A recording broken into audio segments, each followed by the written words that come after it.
कहानियों के खेत में आपका स्वागत है। और आज की जो कहानी है ये है मैंने ली एक मजदूर की। मजदूर के लिए कहा जाता है, हिम्मत जो ना हारे कभी, अपने कर्मों पर अडिग रहे, हर बाधा नतमस्तक जिसके आगे, दुनिया उसे मजदूर कहे। हाँ, इसीलिए मैंने कहानी चुनी है। और इस कहानी का नाम है सबसे बलशाली कौन। कौन है सबसे बलवान? इसका जो पात्र है मजदूर हमारा है भोलू राम। लेकिन भोलू राम को ये बात पता नहीं है। तो चलिए हम इसे जरा बताते हैं सबसे बलवान कौन है। ये जो भोलू राम है ये करता है पत्थर तोड़ने का काम। बड़े बड़े पत्थरों को ये अपने हथौड़े से मार मार के छोटे छोटे टुकड़े कर देता है। आपने ये जो हथौड़ा है ये आपने देखा होगा थौर के पास। थौर थौर क्या करता है? इस हथौड़े से दुश्मनों का नाश कर देता है, दुनिया को बचाता है। वैसे जो हमारा भोलू राम है ये बड़े बड़े पहाड़ों को, चट्टानों को, पत्थरों को तोड़ तोड़ के छोटे छोटे टुकड़े कर देता है और अपने परिवार का पेट पालता था। इसके आगे जो है बड़े बड़े पत्थर कुछ नहीं थे। लेकिन ये बड़ा दुखी है। क्या जिंदगी है मेरी, क्या जिंदगी है, पत्थर तोड़ता रहता हूँ, कोई इज्जत नहीं है करता मेरी, गरीब हूँ। ये भी कोई काम हुआ पत्थर तोड़ने का? मेरे से ज्यादा बड़े बड़े बलशाली लोग यहाँ बैठे हैं। चलो कोई बात नहीं, किस्मत में यही लिखा है तो यही सही। ये कह के वो पत्थर तोड़ता रहता है, 1 घंटा, 2 घंटा, 3 घंटा।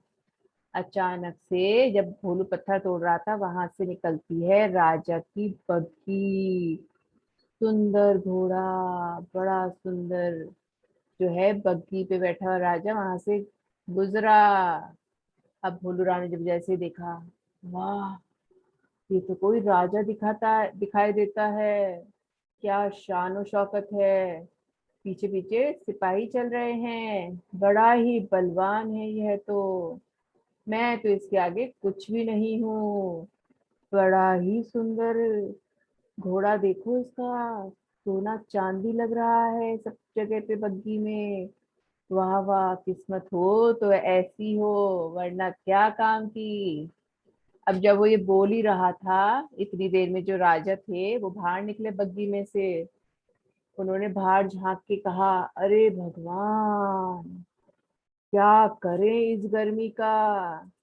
ये सूरज जो है जीने ही नहीं देता है, इतनी गर्मी बढ़ा देता है ये। गर्मी के दिन आते हैं हमको बहुत सताते हैं। तेज धूप में निकले दम, खेल का मैदान भी है गरम।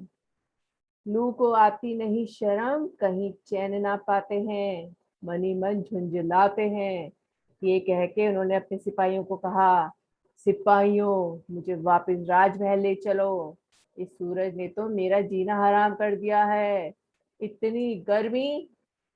ये कह के जो है सिपाहियों ने उसकी बात सुनी और उसे जो है वापस से राजमहल की तरफ ले चले। अब वो जब चला गया तो भोलू राम ने देखा ये सब कुछ। भोलू राम ने कहा, अरे अरे, ये क्या देखा मैंने, इस राजा से बलवान भी कोई है। राजा जो है वो तक घबरा गया। ऐसा कौन है यहाँ पे? इसने सूरज का नाम लिया था, मतलब कि सूरज जो है उससे भी बलवान है। ओहो, सूरज को बड़ी खुशी हुई सुन के। हा, मैं सबसे बलवान हूँ। मैं पहले से ही जानता था कि मैं ही सबसे बलवान हूँ। तुम क्या जो है सोचने में लग रहे थे? उसने सोचा, ये सही कह रहा है। इतना बलवान है सूरज कि इसने राजा तक के पसीने ला दिए। राजा इसको देख के भाग गया यहाँ से। वाह वाह, सूरज सबसे बलवान है। सूरज जो है बड़ा खुश हो रहा था, इतनी देर में अचानक से जो है कुछ सामने आ गया। उसने देखा तो वहां पर उमड़ घुमड़ कर बादल आ चुके थे। उमड़ घुमड़ कर आते बादल, गरज बरस बरसाते बादल, काले भूरे पीले बादल, कितना हमें डराते बादल। बादल ने जो है सूरज को ढकना शुरू कर दिया धीरे धीरे। अरे भाई थोड़ा मुझे दिखने दो भाई। नहीं, अब मेरी बारी आ चुकी है, तुम जाओ यहाँ से। भाई थोड़ा सा दिखने दो, थोड़ा सा। नहीं, जाओ तुम। और ऐसे कह के बादलों ने पूरी जगह को घेर लिया। पूरे आसमान में बादल ही बादल छा गए। और जो सूरज था जो हंस रहा था उसे जाना पड़ गया वहां से। अब भोलू राम ने फिर देखा, अरे ये क्या हुआ। अभी अभी सूरज को मैंने कहा तुम सबसे बलवान हो, और ये तो बिल्कुल अंधेरा सा छा रहा है। मतलब सूरज से बलवान भी कोई है। ओहो, ये बादल, बादल उससे बलवान निकले। मुझे भी यहाँ से भागना पड़ेगा, लगता है बारिश आने वाली है। भागना पड़ेगा। ये कह के वो जो है भागने लगा, भागा भागा और पहाड़ पे जाके चढ़ गया। पेड़ के नीचे खड़े होके वो पूरा दृश्य देखने लगा, इधर उधर इधर उधर देखता रहा। उसने क्या देखा, पानी जो है बरसता रहा बरसता रहा, और पूरा पानी गांव में भर गया। गांव में सारी चीजें बहने लगी, पशु पक्षी पेड़ पौधे सब कुछ इधर उधर बहने लगे। कोई कहीं पे गाय बह रही, कहीं पे लोग बह रहे, कहीं पे घोड़ा बह रहा, सब जगह परेशानी परेशानी। फिर क्या हुआ, क्या हुआ, मुझे बताओ, मुझे सुननी है कहानी। अच्छा, तो फिर क्या हुआ जब इसने देखा, इसने क्या देखा, सारी चीजें बहने लगी लेकिन पत्थर, पत्थर जो है वहीं के वहीं अड्डिग होके खड़े रहे। बादल पत्थरों का कुछ नहीं बिगाड़ सके।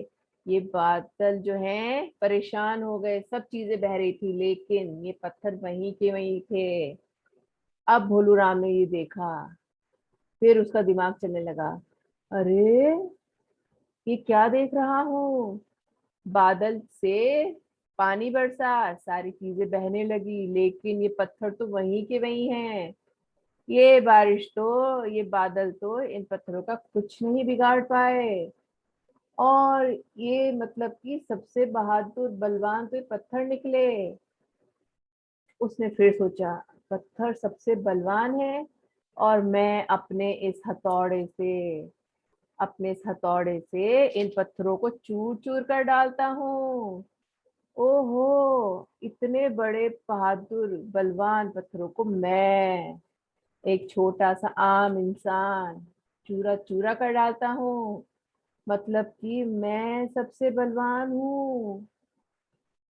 सूरज, राजा, बादल, कोई कुछ नहीं बिगाड़ सका इन पत्थरों का, लेकिन मैं इन पत्थरों को चूर चूर कर डालता हूँ। ये सोच के वो बड़ा खुश होने लगा। फिर उसे समझ में आई कि हाँ वाकई में मुझे अपने आप से संतुष्ट रहना चाहिए। मेरे पास इतनी ताकत है और मैं दूसरों को ताकतवर समझता रहा। अब इसे समझ में आ गया था कि सबसे बलवान जो है कोई नहीं है, वो है खुद। क्योंकि उसने अपनी मेहनत पे जो है विश्वास किया। उसे समझ में आ चुका था कि यदि आपके पास जो कुछ है आप उससे संतुष्ट हैं, खुश हैं, मतलब कि आप सबसे बड़े अमीर हैं। और जब उसे बात समझ में आ गई तो बड़ा खुश रहने लगा। उस समझ में आ गया कि हमें अपने आप को कमजोर नहीं समझना चाहिए। हमें दूसरा हमेशा बलवान नजर आता है लेकिन हमें अपने आप पे विश्वास करना चाहिए। हम अपने आप पे विश्वास रखते हैं तो दुनिया भी हम पे विश्वास करेगी। और उस दिन के बाद से उसने शिकायतें करना बंद कर दिया। उसके अनुसार वो सबसे बड़ा बहादुर इंसान है, जो बड़े बड़े चट्टानों को, पत्थरों को तोड़ कर उनको छोटे छोटे टुकड़ों में बांट देता है। अब उसने अपनी शिकायतें सबसे करना बंद कर दिया और वो खुशी खुशी रहने लगा। तो हमें भी यही सीख लेनी चाहिए कि हमेशा खुश रहें और अपने काम में आपके पास जो कुछ है उसमें हमेशा खुश रहें। खुशी ढूंढे सब तरफ ताकि आप जो है अपने आप से भी संतुष्ट हो सके।